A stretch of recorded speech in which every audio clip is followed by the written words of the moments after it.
I sat in front of a client, again, in Tulsa, Oklahoma. It's been 3 or 4 years ago.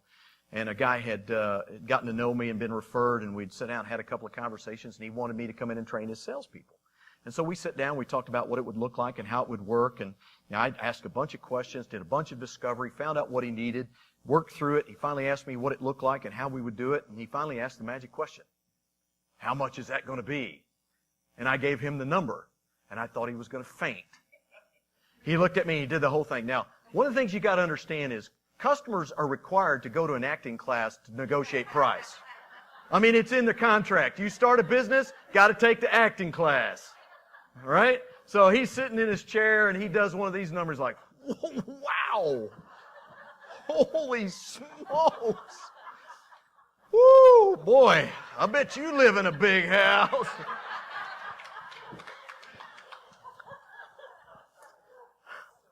So he looks at me and he says, so what can you do for me? Because I got to get a deal. I said, now, Mr. Prospect, I just want to understand where you're coming from. Because I think what I hear you saying is that you want me to come in and train your salespeople and teach them how to defend your margins. Now, how much credibility would I have if I cut my price right now? And he went, oh, I see your point. The first thing you have to realize is that if you're valuable and you have something of value, then people should want to pay for it. And they should, if they want any kind of consideration on anything, they should be willing to pay a little more. How many of you are willing to bet big stacks of money that it costs more to stay at the Plaza Antonay than it does to stay at Holiday Inn? Yeah? Like, hey, no, you don't understand. I can stay down the street for a lot less than this. What do you think they go? Oh, we're so sorry. We'll work with you. We'll be competitive. Yeah, they're like, geez, isn't that adorable? Well, have a good time. All right? I mean, it just doesn't work that way. Does anybody have any idea how many people sell in the United States? How many people do what we do? About 12.5 million. They surveyed 650,000 of those people, and here's what they found out. About 6% of you are considered the elites of selling. A little over 1 in 16 salespeople are considered to be the elites. They consistently make their numbers. They're great at what they do. They produce the kinds of results that business owners dream about.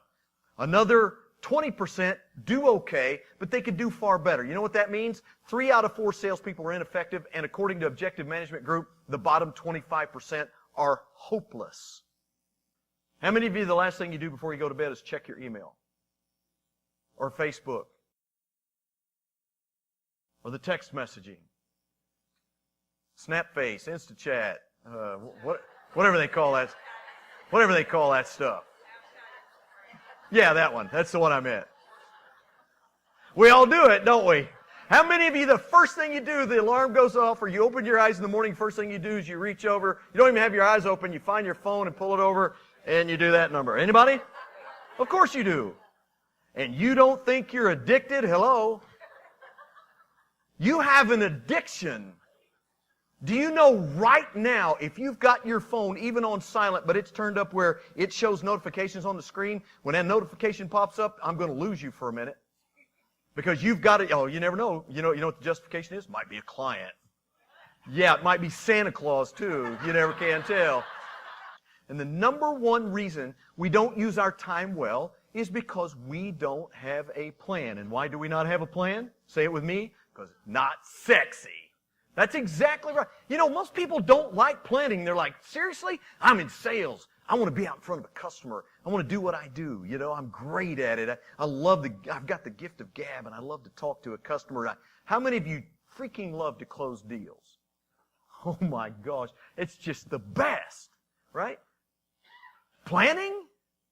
Not so much. If you have a plan for how you attack your day, how you attack your sales territory, if you know where you're going, why you're going there, what you're going to accomplish, what's going to come out of the meeting, if you have a backup plan in case nobody shows up, which happens, then you can get value out of each and every minute in your day. That's how you build a real competitive advantage. You don't adopt good habits. You don't change behaviors just by coming to a seminar and writing down a few notes in a new notebook, and then you go back and do exactly what you were doing the week before when you get back.